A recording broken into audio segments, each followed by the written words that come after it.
Zee 24 तास एक पाऊल पुढे। सावरपाडा एक्सप्रेस अर्थात कविता राऊत आज लग्नाच्या बेडीत अडकली। महापारेषणमध्ये इंजिनियर असलेल्या महेश तुंगार बरोबर ती आपल्या आयुष्याच्या नव्या इनिंगला सुरुवात करते। कविता सोबत खास बातचीत केली आमचे प्रतिनिधी योगेश खरे यांनी।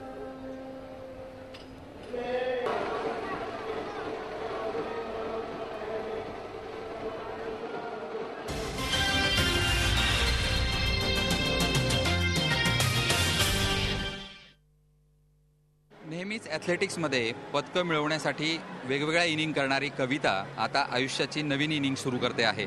आपण तिच्याकडून जाणून घेऊया की आता तुझं लग्न तू आता करते आहेस, पण सगळ्या लोकांना जी काही एक हे आहे की तू आता पुन्हा मैदानात दिसशील की नाही, तुला आहेस की नाही, तू करणार आहेस की नाही?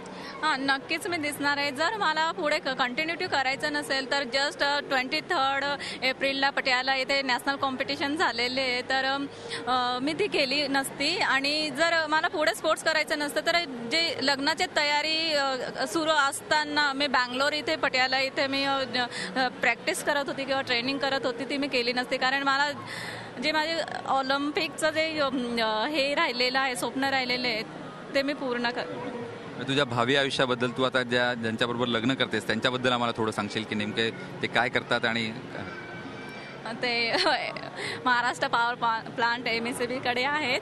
तुला 2016चं ऑलिम्पिक तुला करायचं आहे म्हणून एंगेजमेंट जज झाल्यानंतर लगेचच मी पटियाला गेली। आणि जे माझ्या राहिलेली गोष्ट, मला खूप लोकांनी प्रश्न विचारला की कविता तू शॉपिंग कधी करणार आहे, तर त्याच्यासाठी पण मला त्यांनी खूप हेल्प केली। मी इथे नसताना माझी पूर्ण शॉपिंग व्यवस्थित त्यांनी करून दिली। चला, आमच्याकडून पण तुला शुभेच्छा।